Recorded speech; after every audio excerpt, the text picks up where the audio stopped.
Eu acreditava que meu casamento seria o começo da minha liberdade. Mas, em vez disso, me vi presa em uma casa que nunca senti como minha. Por muitos anos, chorei em silêncio, engoli palavras e vivi batalhas que ninguém imaginava. Só muito tempo depois, descobri um segredo que explicava tudo. Um segredo capaz de transformar a raiva em compaixão e a dor em amor. Fique comigo até o fim, porque o que vou revelar pode também mudar a forma como você enxerga a vida. Meu nome é Lourdes, mas desde menina todo mundo me chama de Lourdinha. Hoje, olhando para trás dos meus 75 anos, ainda me lembro com clareza da jovem de 17 que fui. Uma moça simples, cheia de sonhos, vivendo na beira do mar de Ilhéus, quando a cidade ainda respirava o cheiro doce do cacau e tinha ruas de pedra que ficavam brilhando depois da chuva da tarde. Eu era filha de seu José Bento, pescador, e Dona Maria do Carmo, lavadeira de roupas. Nossa casa ficava perto do Rio do Engenho, de madeira velha, sempre com cheiro de sabão de coco e peixe fresco. Minha vida até então se resumia em ajudar mamãe a estender lençóis nos varais, aprender a bordar com minha tia Joaquina e sonhar com o futuro nas janelas da vida. Naquele tempo, em Ilhéus, casar cedo era quase destino de todas as moças. As colegas da escola iam desaparecendo uma a uma, trocando os cadernos pelas panelas, e eu ficava imaginando quando seria a minha vez. Eu sonhava com um vestido branco, uma casa pequena, só minha, e um marido que me olhasse com carinho. Foi nesse período que conheci Antônio. Ele tinha 22 anos e trabalhava como carpinteiro no ateliê do seu Silvério, perto do mercado de peixe. Eu o vi pela primeira vez quando o papai precisou de uma cama nova, depois de uma queda que o deixou semanas de repouso. Antônio foi até nossa casa medir o espaço e trazer as tábuas já cortadas. Ele era alto, moreno de pele queimada de sol, cabelo escuro penteado com brilhantina. Tinha um jeito concentrado de trabalhar, as mãos firmes, segurando a madeira como se conversassem com ela. Eu espiava da cozinha, fingindo que ajudava a mamãe, mas na verdade não perdia nenhum movimento dele. O coração batia apressado só de ver aquele moço serrando e martelando, como se cada golpe fosse uma promessa de futuro. Papai não gostou muito quando percebeu meu interesse. "Você é nova demais, Lourdinha", resmungou-ma. Já mamãe, com aquele olhar manso de quem sabia das coisas, dizia: "Ele parece ser moço de família, José. Carpinteiro trabalhador não é de se desprezar." E foi assim que meu pai, a contragosto, permitiu que o namoro começasse. O namoro, porém, não era como os de hoje. Nada de segredos ou abraços demorados. A gente se via sentado na sala, sempre sob o olhar vigilante de papai e meus irmãos. Aos domingos, depois da missa na igreja de São Jorge, Antônio podia me acompanhar até a Praça Dom Eduardo, de braço dado, mas nunca de mãos dadas. Aquilo já era ousadia para a época. Ainda assim, eram momentos preciosos. Ele me entregava bilhetes escondidos, com frases simples que guardo até hoje na memória. "Quando nós casar, vou construir uma casinha só nossa, pequena, mas arrumada." Eu ficava deitada à noite imaginando as cortinas que ia costurar, o jardim que ia plantar, os filhos que correriam pelo quintal. Nosso noivado não durou mais que 6 meses. Antônio dizia que a vida não esperava e que quanto antes começássemos a vida juntos, melhor. Eu concordava, ansiosa para deixar de ser apenas filha de José Bento e Maria do Carmo e me tornar esposa de alguém. Lembro do dia em que mamãe começou a costurar meu vestido de noiva. O pano era simples, comprado na venda de Dona Elza, mas as mãos de minha mãe tinham o dom de transformar tecido em sonho. Ela bordava a noite adentro, iluminada por lamparina de querosene, enquanto minhas irmãs mais novas experimentavam o véu escondidas, rindo e sonhando com o futuro delas. A alegria enchia minha alma. Eu mal dormia, esperando pelo dia em que caminharia até o altar. As meninas da rua vinham me visitar, curiosas para ver o vestido, e me traziam conselhos e risadinhas de cumplicidade. A cidade inteira parecia respirar junto comigo aquela expectativa. Mas uma semana antes do casamento, veio o balde de água fria. Estávamos jantando em casa quando Antônio apareceu de repente, nervoso, rodando o chapéu nas mãos.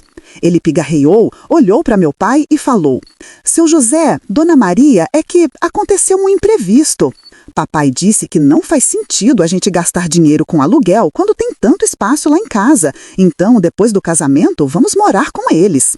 Naquele instante, meu coração afundou. Eu tinha acreditado de olhos fechados na promessa da casinha. Olhei para a mamãe esperando que ela me defendesse, mas ela apenas baixou os olhos para o prato. Papai deu de ombros, como se aquilo não fosse problema dele. Mais tarde, Antônio tentou me acalmar na varanda. Só por um tempo, Lourdinha. Logo a gente junta um dinheiro e constrói nossa casa. Eu, tão apaixonada, quis acreditar, mas no fundo do peito, um aperto já me dizia que aquele só por um tempo poderia durar muito mais do que eu imaginava. O dia do casamento chegou como um raio de sol depois de chuva. A igrejinha de São Jorge, em Ilhéus, estava enfeitada com flores colhidas pelos vizinhos e laços de fita que minhas irmãs ajudaram a amarrar nos bancos.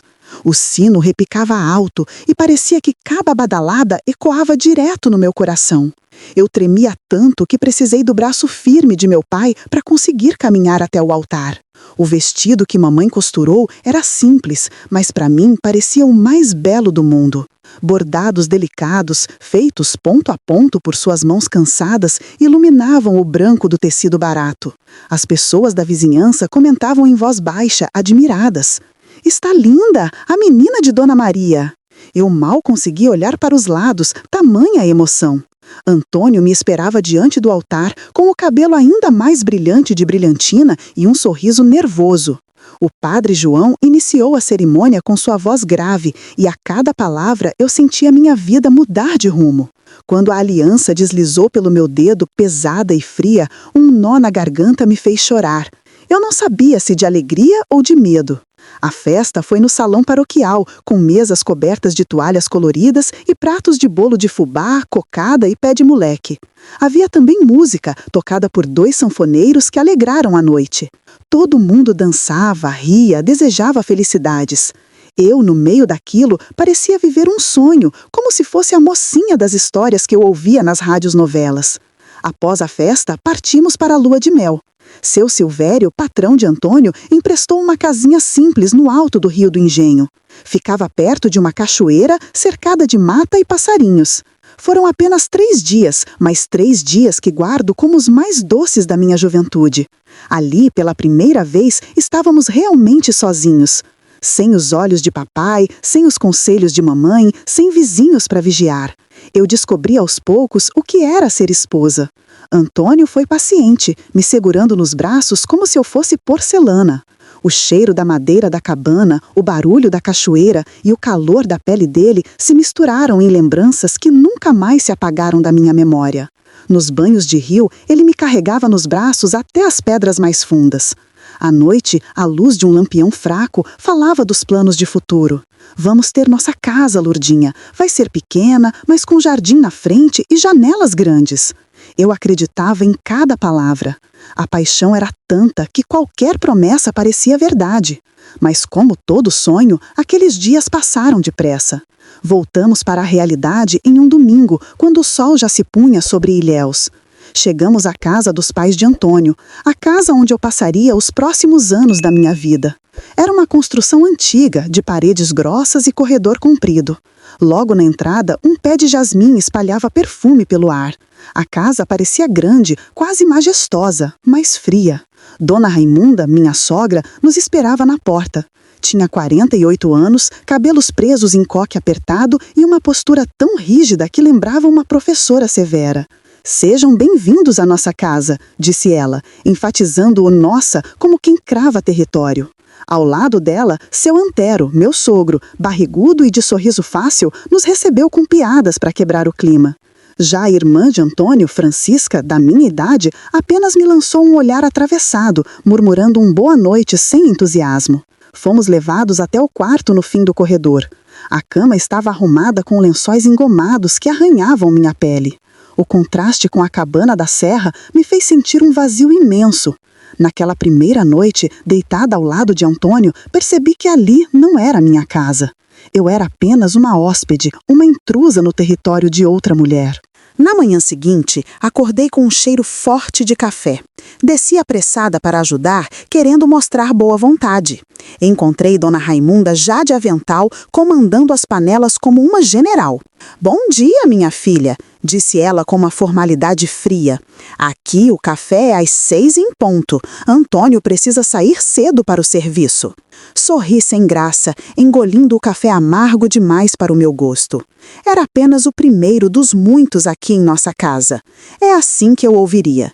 Cada frase dela soava como um aviso. Eu estava sob suas regras. Os dias que se seguiram foram um teste de paciência. Dona Raimunda tinha uma rotina rígida, roupas brancas lavadas na segunda, as coloridas na terça, chão encerado na quarta, armários limpos na quinta, feira na sexta, bolo no sábado. Qualquer mudança era vista como afronta. "Menina, sua mãe não lhe ensinou que camisa se passa do avesso?" dizia, arrancando a roupa da minha mão para mostrar o jeito certo. Eu esperava que Antônio me defendesse, mas ele baixava os olhos, fingia não ouvir ou saía apressado para o trabalho. Foi quando percebi. Ele tinha crescido obedecendo aquela mulher e não sabia enfrentar sua autoridade. As noites eram as piores.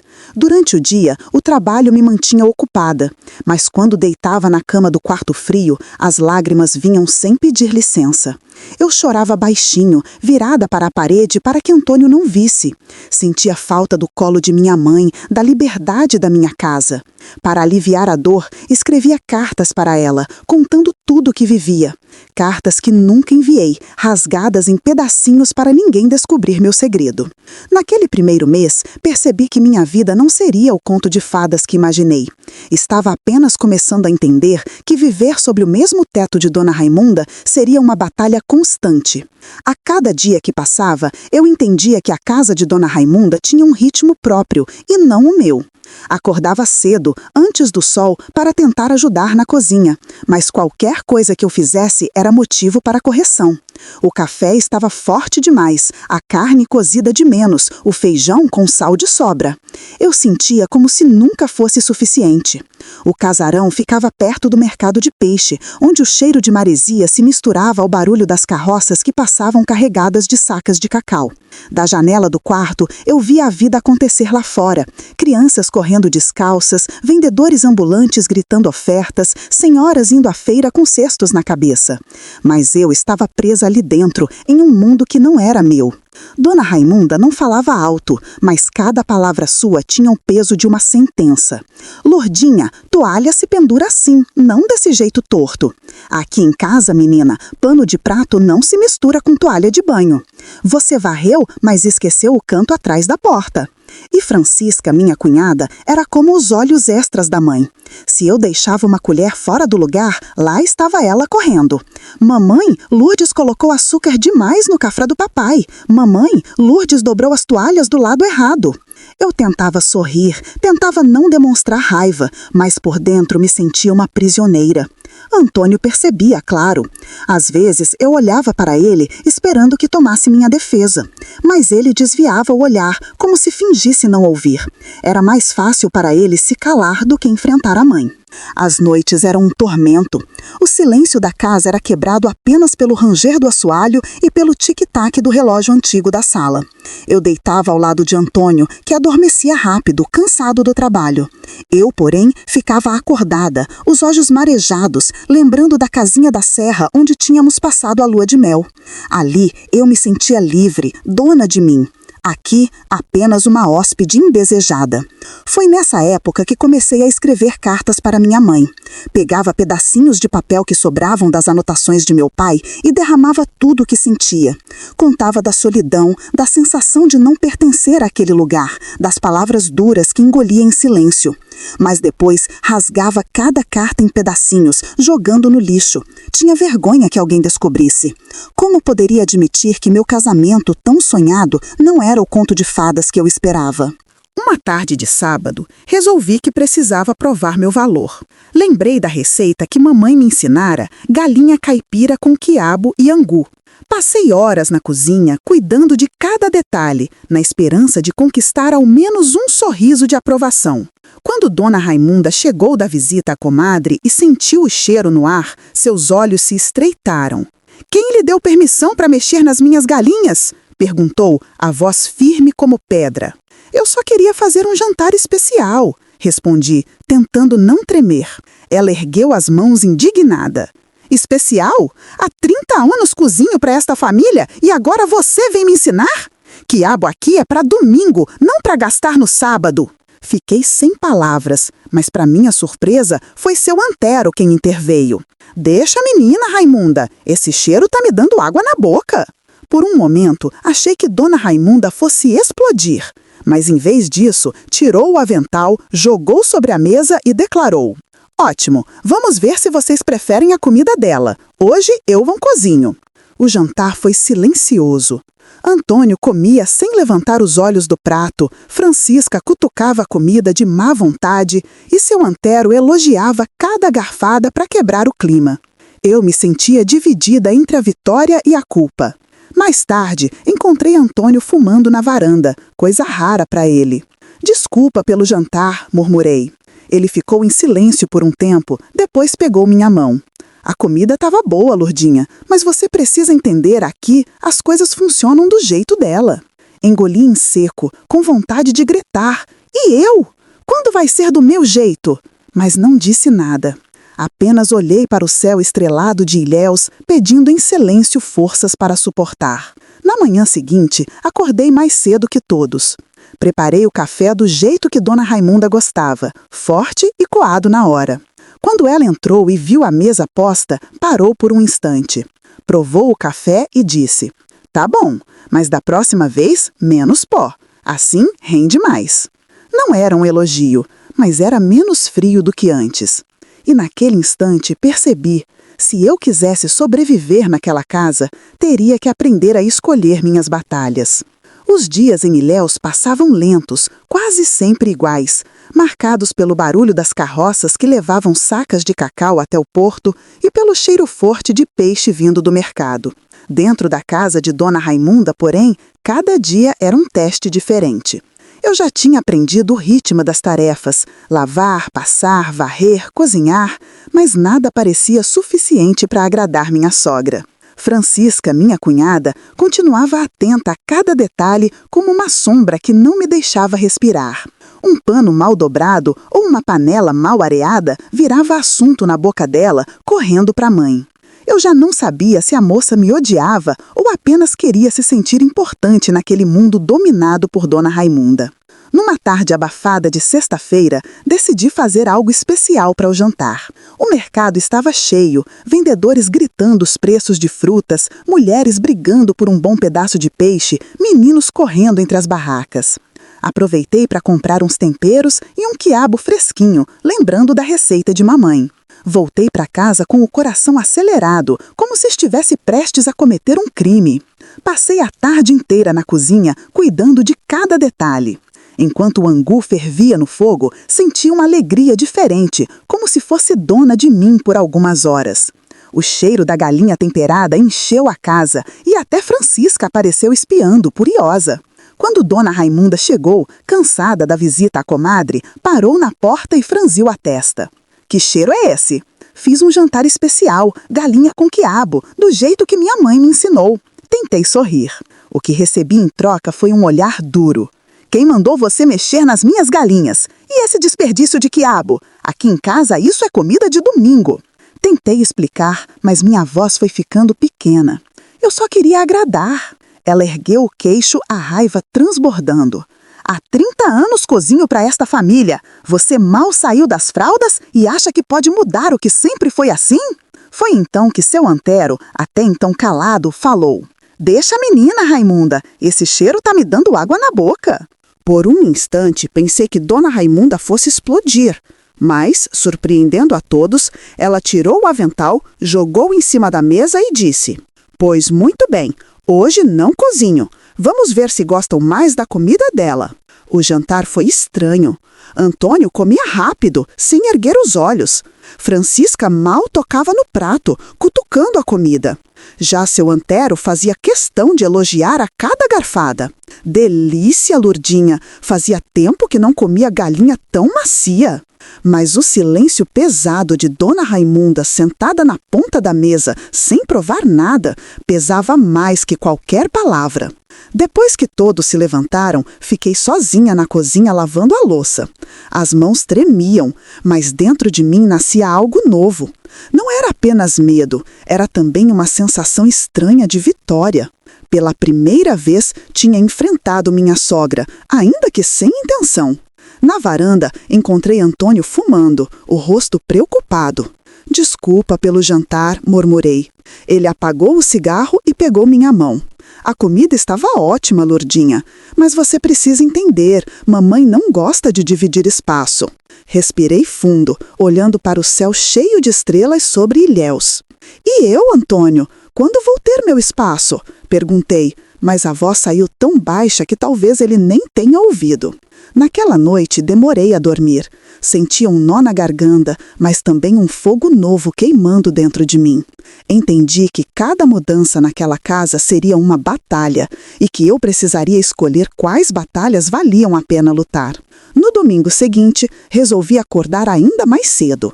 Preparei o café do jeito que Dona Raimunda gostava, forte e coado na hora. Coloquei a mesa com pão cortado em fatias finas, como ela costumava fazer. Quando ela entrou na cozinha e viu tudo pronto, parou por um instante. Bom dia, Dona Raimunda, falei tentando soar natural. Ela provou o café, examinou a mesa e, sem sorrir, comentou. Está bom, mas da próxima vez use menos pó, assim gasta menos e rende mais. Não era um elogio, mas também não era uma bronca. Era um começo. Entendi então que para sobreviver naquela casa, eu teria que me dobrar em alguns momentos e resistir em outros. A rebelião não estava em gritar, mas em encontrar pequenas brechas para ser eu mesma. E no fundo do peito eu guardava uma certeza. Minha vida não seria sempre ali, sob o olhar severo de Dona Raimunda. Um dia eu teria minha casa, meu espaço, minha liberdade. O tempo em Ilhéus seguia seu curso, marcado pelas chuvas da tarde que deixavam as ruas de pedra brilhando e pelo cheiro doce do cacau que se espalhava das fazendas até o porto. Dentro da casa de Dona Raimunda, cada dia era uma luta silenciosa. Eu já tinha aprendido a calar quando era preciso e a sorrir quando não queria. Mas ainda assim, às vezes a tristeza me escapava pelos olhos na calada da noite. Foi num desses dias cinzentos que descobri algo que mudaria a minha vida. A menstruação atrasou, o corpo começou a dar sinais.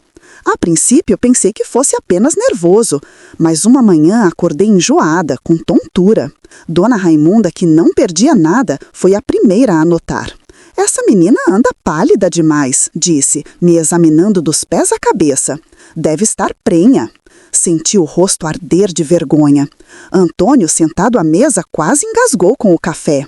Eu quis negar, mas no fundo já sabia. Algumas semanas depois, a confirmação chegou. Eu estava grávida. Antônio parecia radiante. Andava de um lado para o outro, falando de berço, de roupas de bebê, de como seria ser pai. A alegria dele enchia meu coração de esperança. Eu acreditava que finalmente teríamos algo só nosso. Mas para Dona Raimunda, a gravidez não foi motivo de festa. Para ela, significava mais controle sobre mim.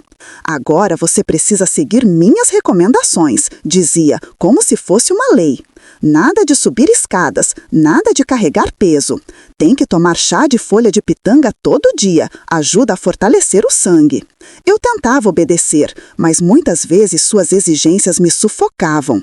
Queria experimentar o que minha mãe me ensinara, ouvir os conselhos de Dona Maria do Carmo. Mas cada vez que sugeria algo diferente, recebia um olhar de reprovação. Aqui não é casa da sua mãe, cortava Dona Raimunda. Aqui as coisas se fazem do meu jeito. A gravidez me deixou mais sensível. Eu chorava por qualquer coisa, um comentário atravessado, uma noite mal dormida, até o canto de um sanfoneiro na praça podia me arrancar lágrimas. Antônio tentava consolar, mas o peso das ordens da mãe o deixava dividido. Certa tarde, ao ver-me varrendo o quintal, Dona Raimunda arrancou a vassoura da minha mão. "Está doida, menina? Quer perder a criança?" gritou, como se eu tivesse cometido um crime. "Sente-se já. A partir de hoje, não põe mais o pé aqui fora." Obedeci, sentando-me na cadeira da varanda.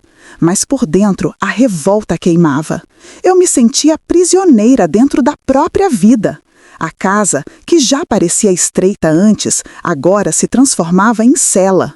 Para não enlouquecer, comecei a conversar com o bebê que crescia dentro de mim. À noite, acariciava a barriga e sussurrava: "Meu filho, você será a minha liberdade. Quando chegar, nada mais será igual." As semanas se arrastavam. Dona Raimunda controlava cada detalhe, desde a comida que eu colocava no prato até o horário de dormir.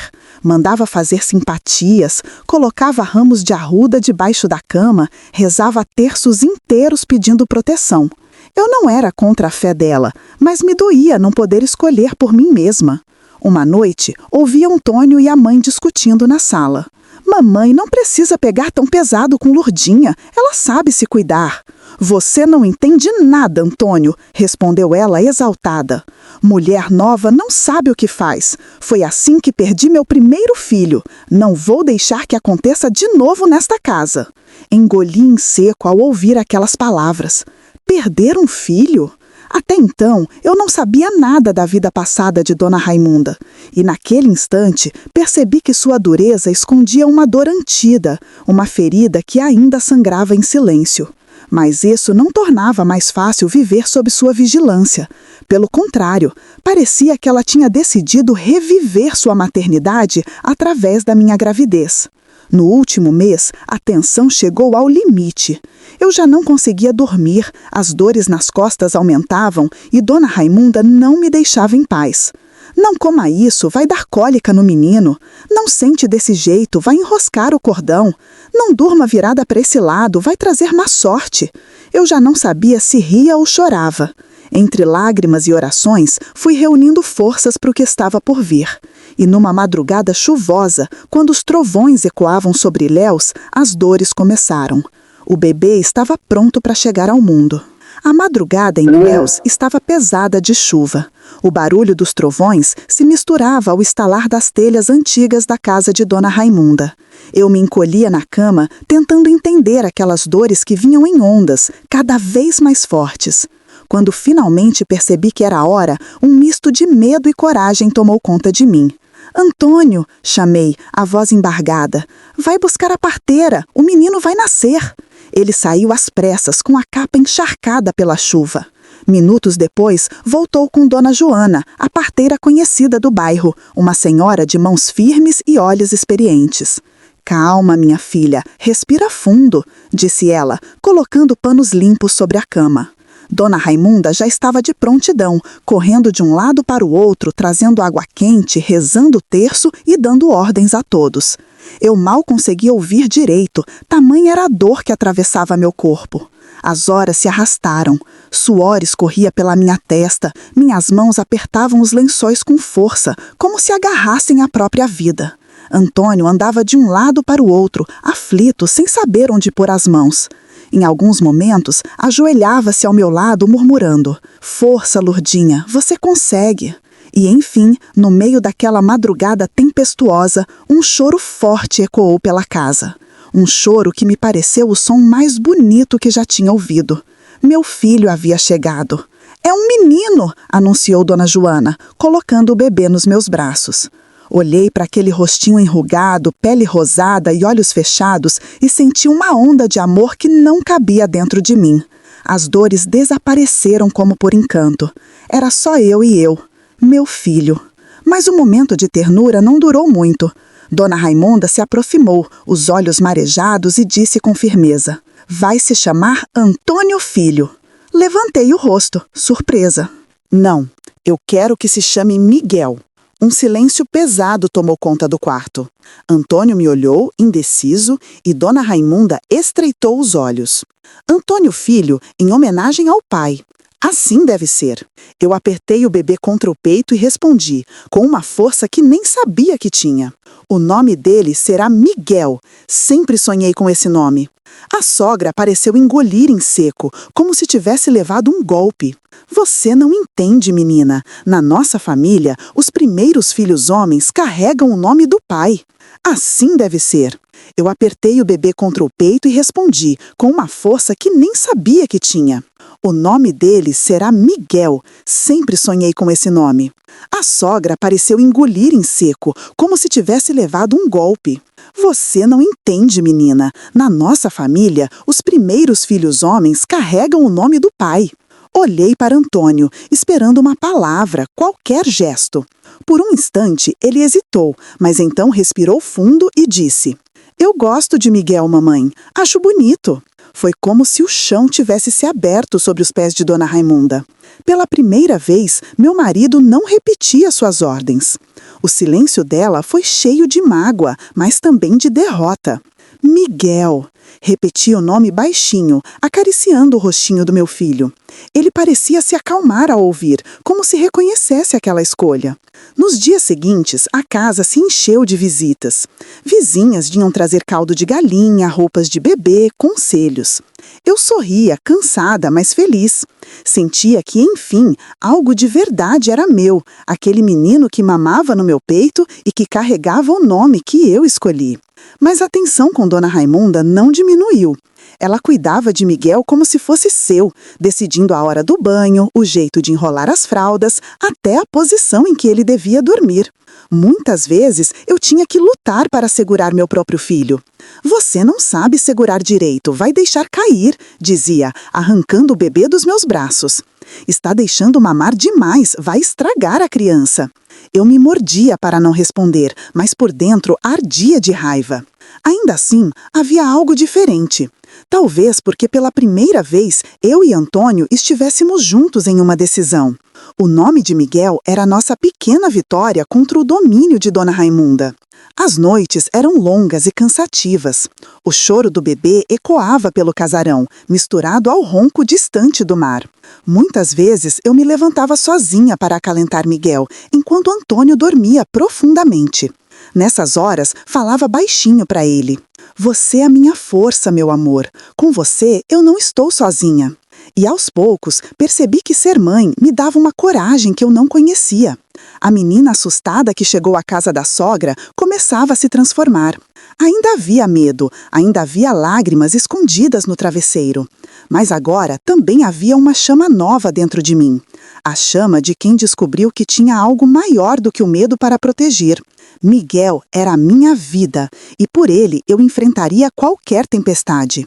Miguel crescia forte, os olhos vivos como um mar de ilhéus. Cada sorriso dele parecia apagar por alguns instantes a dureza da vida na casa de Dona Raimunda. Mas a tensão não diminuía. Ao contrário, parecia que quanto mais eu me apegava ao meu filho, mais minha sogra tentava puxá-lo para si. Ela se gabava para as vizinhas. Esse menino tem saúde porque estou cuidando. Se fosse só na mão da mãe, já estava doente. Eu fingia não ouvir, mas por dentro me consumia. Antônio, como sempre, tentava evitar conflitos. Passava os dias no trabalho da carpintaria de seu Silvério, voltava cansado e não queria discussões. Foi numa manhã abafada de janeiro que tudo começou a mudar. Antônio voltou para casa mais cedo, o semblante carregado. Fecharam a carpintaria. Seu Silvério não aguentou as dívidas. Estou sem emprego. Meu coração gelou. Como iríamos viver sem o salário dele? Mas, ao mesmo tempo, uma chama de esperança se acendeu. Talvez aquela fosse a chance de mudar de vida. Durante semanas, Antônio saiu em busca de trabalho. Andava pelas ruas de pedra de Ilhéus, entrando em armazéns, batendo em portas de fazendas de cacau, mas sempre voltava de mãos vazias. Até que um dia apareceu uma oportunidade em Itabuna, na construção de um armazém. Não pagava muito, mas era o suficiente para começar a sonhar. Se eu economizar bem, Lourdinha, a gente pode alugar uma casinha só nossa. Nem que seja pequena, mas vai ser nossa, disse ele, os olhos brilhando como no tempo do noivado. A promessa reacendeu em mim uma esperança antiga, mas eu já não era a menina ingênua de antes. Aprendi a desconfiar de promessas, ainda mais depois da decepção de vir morar com Dona Raimunda. Antônio, não quero só promessas, quero planos. Vamos guardar cada tostão. Ele concordou e assim começamos. Eu mesma decidi que precisava ajudar. Lembrei das lições de bordado e costura que aprendera com minha tia Joaquina. Pedi a Antônio que comprasse um tecido simples e linha no mercado. Aos poucos, comecei a costurar lençóis e aventais para as vizinhas, cobrando pouco, mas suficiente para juntar algumas moedas. No início, Dona Raimunda torceu o nariz. Mulher de respeito não precisa se meter com costura de rua. Isso é coisa de quem não tem marido. Mas eu não dei ouvidos. Cada peça que vendia era uma vitória. Quando recebi meu primeiro pagamento, 2 notas amassadas embrulhadas em papel de pão, senti que estava, pela primeira vez, construindo algo com minhas próprias mãos. Miguel já tinha 1 ano quando conseguimos juntar o suficiente para alugar uma casinha pequena perto do porto de Ilhéus. Era simples, com paredes descascadas e um quintal de terra batida. Mas quando abri a porta pela primeira vez, lágrimas escorreram dos meus olhos. "Bem-vinda à nossa casa, Lourdinha", disse Antônio, abraçando-me. Ali, finalmente, eu podia ser dona de mim. Podia cozinhar do meu jeito, arrumar os móveis onde quisesse, cantarolar sem medo de crítica. Miguel corria pelo quintal, brincando com um cachorro vira-lata que adotamos. E eu me sentia livre, mesmo que fosse apenas em uma casinha modesta. A máquina de costura veio depois, comprada de segunda mão de uma vizinha que precisava de dinheiro. Lembro-me da primeira vez que pisei o pedal, o barulho metálico soou como música para mim. Logo, começaram a aparecer encomendas de vestidos simples, depois de roupas de criança. As senhoras da cidade comentavam sobre a moça costureira que trabalha direitinho, e minha clientela foi crescendo. Antônio, apesar do cansaço do trabalho em Itabuna, ajudava no que podia. Às vezes chegava tarde na noite, mas sempre fazia questão de segurar Miguel no colo antes de dormir.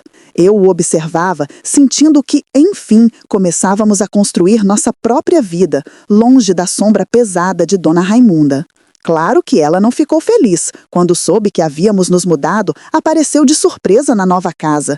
Entrou sem pedir licença, olhou cada canto e declarou: "Pequena demais, úmida demais, não serve para criar criança." Mas dessa vez eu não baixei os olhos. "Pode não ser grande, Dona Raimunda, mas é nossa. Aqui eu cuido do meu filho e do meu marido do meu jeito." Ela não respondeu, apenas suspirou fundo e foi embora. Eu sabia que aquela guerra ainda não tinha acabado, mas pela primeira vez senti que estava preparada para lutar. Naquela noite, sentei-me na varanda da casinha simples, ouvindo o barulho do mar misturado ao canto distante de um sanfoneiro. Miguel dormia tranquilo, Antônio descansava depois de um dia exaustivo e eu pedalava a máquina de costura com o coração cheio de esperança.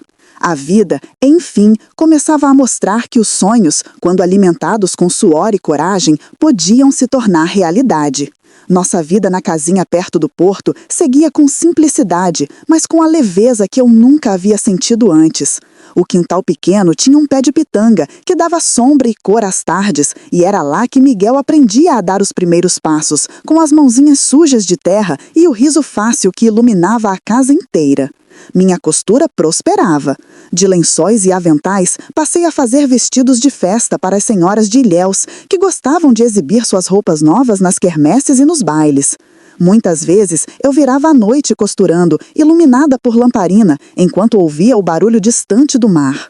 O pedal da máquina se tornara quase uma extensão do meu corpo, e cada ponto era como uma linha costurando não só tecidos, mas também minha independência. Foi nesse período que Rosa nasceu, nossa segunda filha.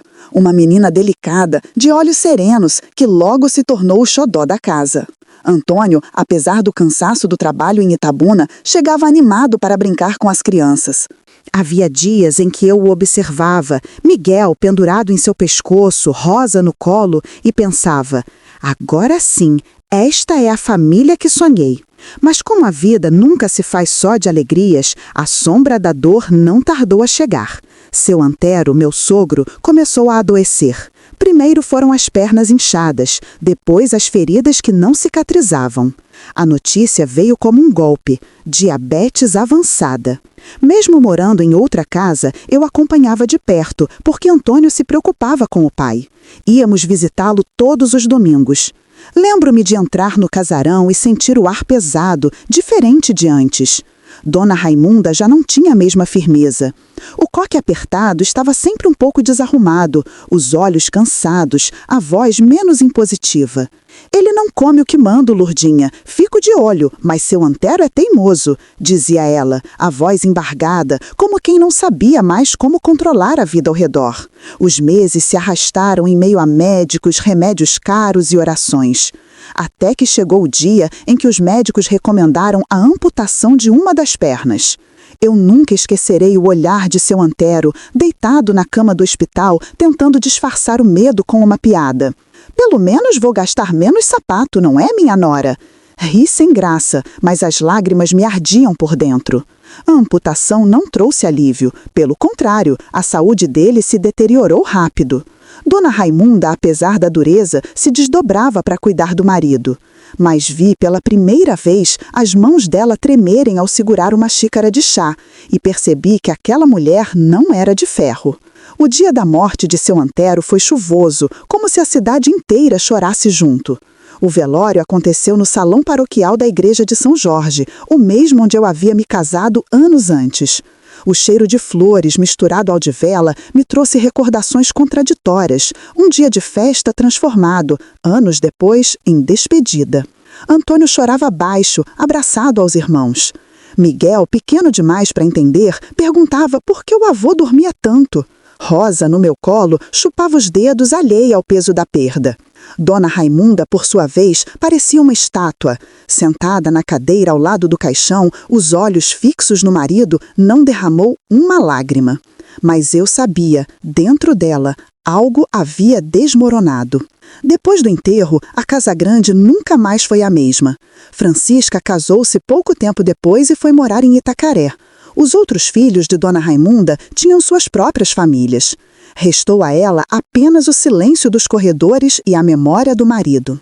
Foi então que Antônio, preocupado, sugeriu: Lurdinha, mamãe não pode ficar sozinha. Devíamos trazê-la para morar com a gente. Meu coração gelou. A ideia de ter Dona Raimunda dentro da minha casa me tirava o ar. Mas vi o olhar aflito de Antônio, a lembrança da dor recente, e não tive coragem de dizer não. Apenas assenti, embora soubesse que minha liberdade estava prestes a ser testada outra vez. Na semana seguinte, Dona Raimunda chegou com uma mala pequena e uma sacola de roupas.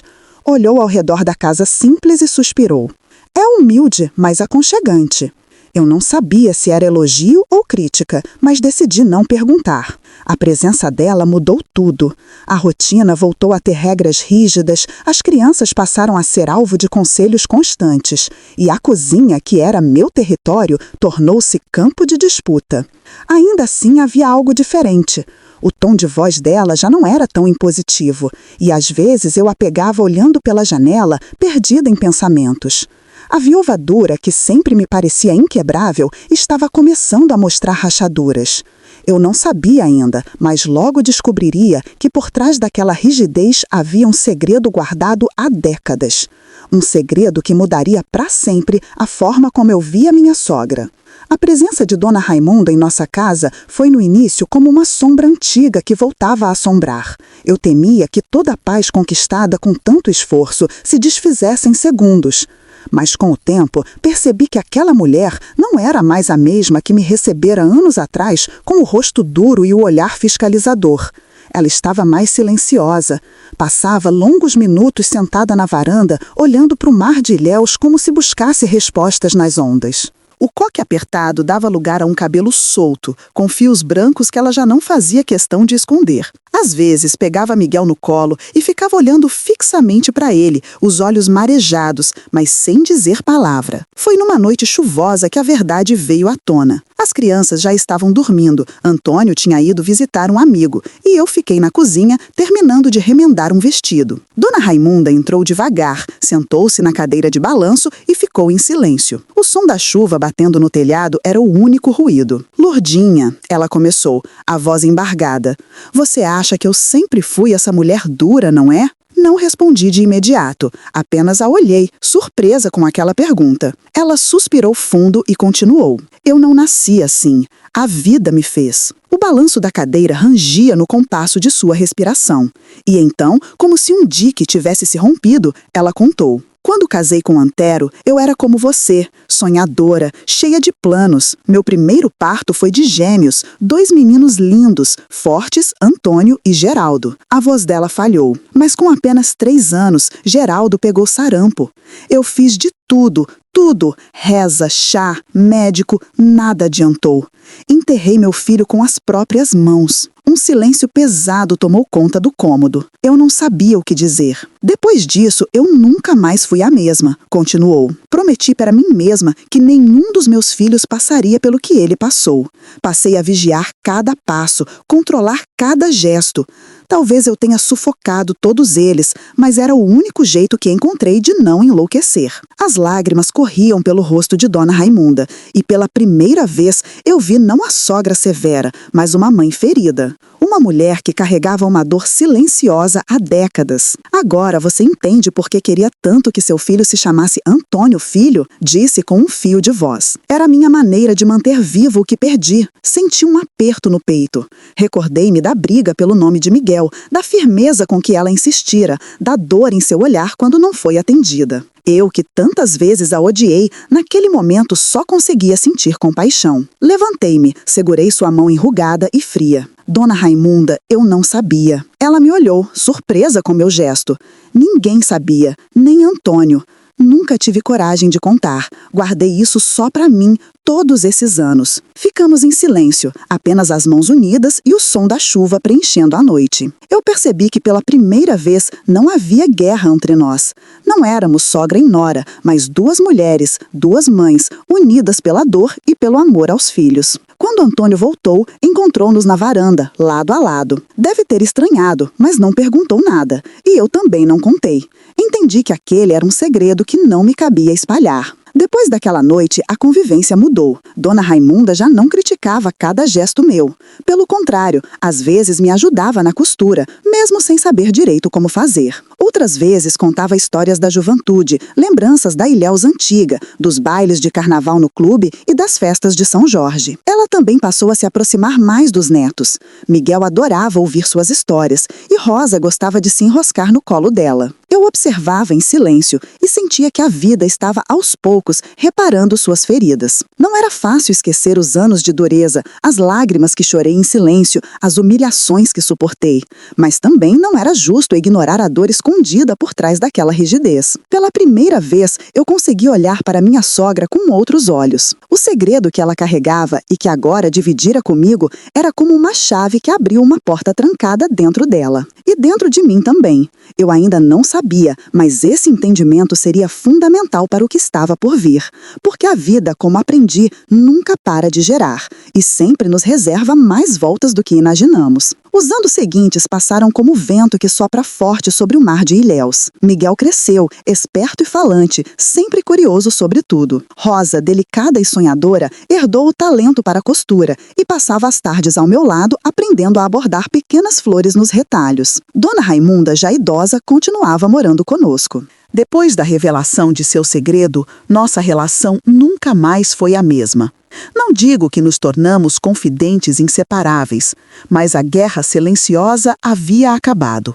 Ela já não disputava cada espaço da cozinha, nem criticava minhas escolhas com tanta dureza. Às vezes, até elogiava um prato ou uma costura, mesmo que de maneira tímida. Para mim, isso era mais valioso do que qualquer palavra grandiosa. Miguel adorava ouvir as histórias dela. Vovó, conta de novo como era a festa de São Jorge quando a senhora era mocinha.